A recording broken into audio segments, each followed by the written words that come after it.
بسم اللہ الرحمن الرحیم۔ اپنے زندگی میں خوشی لانا چاہتے ہو تو میرے نبی والی زندگی سیکھو، اللہ کے واسطے نبی کی زندگی پڑھو، اللہ کے واسطے قرآن پڑھو، اللہ کے واسطے علماء سے جوڑ بیٹھاؤ، اللہ کے واسطے۔ اب تو کتابوں کی ضرورت ہی نہیں ہے، اے فون چی ہر شے اگلے ٹھوک چھڑی، فون پہ تم اپنے نبی کی سیرت پڑھ لو۔ اپنے ایک بہت بڑا تاجر تھا وہاں ادھر پاکستان میں، تو ہم کھانے پہ کٹھے تھے تو اس کے فون کی گھنٹی بجی، اس نے یہاں فون لگایا اور ادھر کھانا شروع کیا۔ پورا آدھا گھنٹہ وہ لگا رہا، ایدے بھی تے ایدے بھی۔ میں نے کہا توڑے نہ کاروبار دا کی فائدہ، تسی تو روٹی جوگے بھی نہیں رہ گئے۔ کہا جی وہ بہت بڑا جرمنی میں مال پھنس گیا تھا تو وہ اس کے لیے پھر بڑی اہم کال تھی۔ میں کہتا وہ کرما لے تو روٹی پھر بعد ہی کھا لے، میں روٹی کھانے کے بھی قابل نہیں چھوڑا ہم۔ تو میرے نبی کی زندگی، جب آپ گھر میں ہو تو اپنی بیوی کو عزت دو، بیوی خاوند کو عزت دے، کبھی اونچ نیچ ہو جائے۔ یہ دنیا ہے، یہ جنت نہیں ہے، یہاں اونچ نیچ ہوگی۔ علی و فاطمہ سے بڑھ کے کون سا گھر لاؤں میں آپ کے سامنے؟ میرے نبی گھر میں داخل ہوئے بیٹی کے تو دیکھا آپ ذرا غمگین بیٹھی ہیں، تو آپ نے پوچھا بیٹی کیا ہوا؟ کہ جی میرا اور علی کا جھگڑا ہو گیا۔ تو آپ نے فرمایا علی کدھر ہے؟ کہا جی باہر نکل گئے۔ تو اب یہ نہیں آپ نے کہا کہ میں تو سسر ہوں، میں کیسے کہوں میں اپنے داماد کو ڈھونڈوں۔ آپ خود ڈھونڈنے نکلے، کسی سے نہیں کہا کہ جاؤ علی کو بلاؤ۔ جب گئے تو وہ مسجد میں لیٹے ہوئے تھے اور کمر پہ مٹی لگی تھی، تو آپ نے پیار سے کہا ابو تراب اٹھو۔ یہ ٹائٹل آپ کو ہمارے نبی نے دیا، ابو تراب اٹھو۔ ان کو اٹھایا، کچھ نہیں کہا، ساتھ لائے اور گھر میں آ گئے۔ کچھ نہیں پوچھا کیا جھگڑا تھا، کیا لڑائی تھی۔ ہماری طرف دیہاتوں میں پنچایتیں ہوتی ہیں نا جھگڑے، تو وہ پوچھنے والے ہور لڑا کے کم ہور بکھا دیں دن۔ ہاں بھئی تو کی آکھیا، ہاں بھئی تو کی آکھیا، اسے کہے تو میں آکھیا نہیں، اسے کہا تو آکھیا، اسے کہے تو میں آکھیا نہیں، اسے کہا تو آکھیا۔ بھئی تھی لڑائی ہو کے صلح دی بجائے ہو لڑائی ہو جاندی۔ میں قربان جاؤں، میرے نبی تشریف لائے اور آپ نے ایک لفظ نہیں بولے، اور آ کر آپ ایسے نا لیٹ گئے، زمین پر لیٹ گئے، زمین پر۔ ادھر حضرت علی کو لٹایا، ادھر حضرت فاطمہ کو لٹایا۔ اب مجھے دیکھنا، یہ ہاتھ علی کا پکڑ کے یہاں رکھا، ادھر سے بیٹی کا ہاتھ پکڑ کے یہاں رکھا علی کے ہاتھ پر، یہ دیکھ رہے ہو؟ اوپر آپ نے اپنا ہاتھ رکھا۔ اب یہ علی کا ہاتھ، یہ فاطمہ کا ہاتھ، یہ میرے نبی کا، اور کہا تم دونوں بولو ہماری صلح ہو گئی۔ کچھ نہیں پوچھا کیا ہوا، بکا تم کو ہماری صلح ہو گئی۔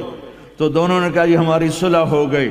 تو آپ اتنے خوش نکلے کہ صحابہ بھی آپ کے چہرے کی خوشی کو دیکھ کر پوچھنے لگے یا رسول اللہ آپ تو بڑے خوش نظر آ رہے ہیں۔ تو آپ نے فرمایا میں علی و فاطمہ کی صلح کرا کے آ رہا۔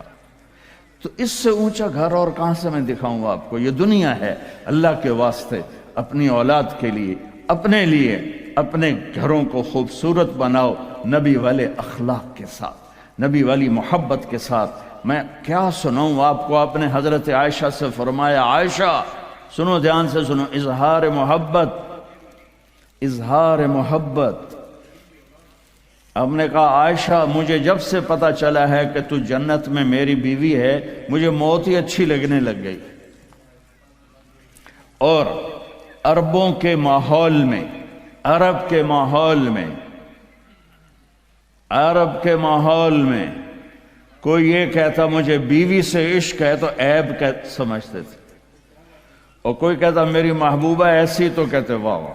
یہ عرب کا ماحول تھا، جیسے یہاں گرل فرینڈ کا بوائے فرینڈ کا چل گیا ہے۔ اللہ ہمارے بچوں کو پاک دامنی نصیب فرمائے۔ تو عرب اس میں نا کوئی نہیں جھجکتے تھے، کھلم کھلا۔ وَهَلْ تَبْكِينَ، اپنے لیلا مجنوں کا نام تو سنا ہوا ہے، یہ صحیح لوگ ہیں، ساڑھے ہیر رانجے تو سارے کوڑے کسے ہیں۔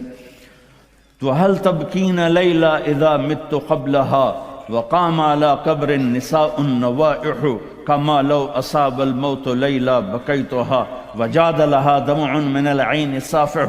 میں نے 2 شعر پڑھے، ہر شعر میں وہ لیلا کا نام لے رہا ہے، لیلا کا نام لے رہا ہے. یہ کلچر تھا عرب کا کہ معشوقہ سے محبت کا اظہار فخر، اور بیوی سے محبت کا اظہار اور تو رن مرید ہو گیا، تو زن مرید ہو گیا. یہ ماحول سمجھ میں آ گیا ہے؟ اس ماحول میں ایک شخص مسجد میں آتا ہے اور ایسے محفل لگی ہوئی ہے، اور آ کر پوچھتا ہے یا رسول اللہ آپ کو سب سے زیادہ کس سے پیار ہے؟ من احب الناس الیک. تو آپ نے اس کے کان میں نہیں کہا اور آتے ہیں دسو، آپ نے زور سے فرمایا عائشہ سے. اللہ، وہ تو ہل گیا. آپ نے کہا عائشہ سے. اس کو تو توقع نہیں تھی، تو گھبرا کے کہنے لگا یا رسول اللہ میرا یہ مطلب نہیں تھا، میرا مطلب تھا مردوں میں کس سے زیادہ پیار ہے. تو وہ آپ نے کہنا تھا ابو بکر سے، تو آپ نے ابو بکر نہیں کہا، آپ نے کہا عائشہ کے ابا سے. عائشہ کا نام دوبارہ لیا، انہوں تھوڑا جا پانی پیوا مناسب. اپنے گھروں کو آباد کرو محبت کے بول سے، محبت کے رویوں سے، محبت کی باتوں سے درگزر کرو، برداشت کرو. یہ میرے نبی نے زندگی سکھائی ہے. حضرت عمر کا فرمان ہے ما اکرمہن الا الکریم وما اہانہن الا اللئیم. بیوی کو وہ عزت دیتا ہے جو شرافت والا ہوتا ہے، اور بیوی کو وہ ذلیل کرتا ہے جو کمینہ ہوتا ہے. اتنا سخت لفظ کہیں نہیں استعمال ہوا کہ کمینہ آدمی بیوی کو ذلیل کرتا ہے اور شریف آدمی بیوی کو عزت دیتا ہے. تو میرے بھائی بہنوں، اللہ کے واسطے میری فریاد سنو. تمہارے گھروں کی خوبصورتی میرے نبی کی غلامی میں ہے. یہ ڈبل جابیں چھوڑو، یہ بڑے بڑے گھروں کی دوڑ چھوڑو، بڑی بڑی گاڑیوں کی دوڑ چھوڑو. اپنے گھروں کو بچاؤ اللہ کے واسطے، چونکہ یہاں کی نسل خطرے میں ہے. پاکستان میں کوئی برے سے برا بچہ بھی ہوگا تو ایتھیسٹ نہیں بنے گا، اسلام نہیں چھوڑے گا. یہاں اسلام چھوڑ دیتے ہیں.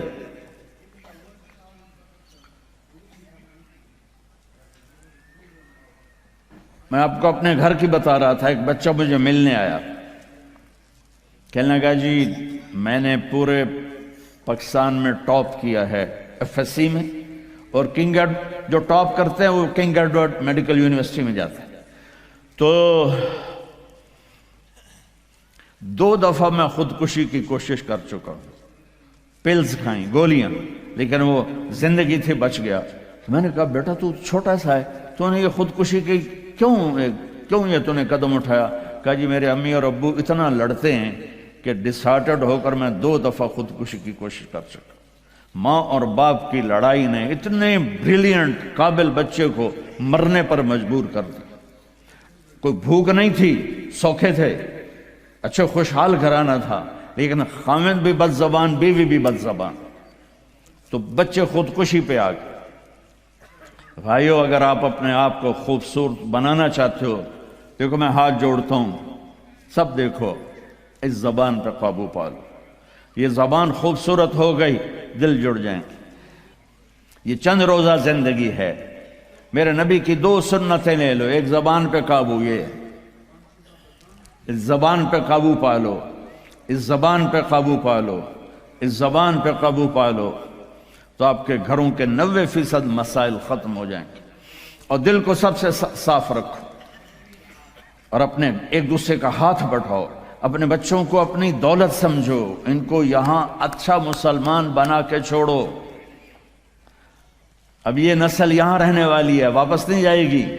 نہ تم جاؤ گے نہ تمہاری نسلیں جائیں گی.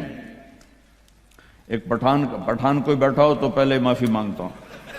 تو ایک پٹھان کا خرگوش گم ہو گیا، تو لوگوں نے افسوس کیا کہ خان جی آپ کا تو خرگوش گم ہو گیا. تو وہ کہنے لگا ارے بھائی غم نہ کرو، ہم نے اس کو نسوار کھلایا ہوا ہے، جب نشہ ٹوٹے گا ہمارے پاس ہی آئے گا.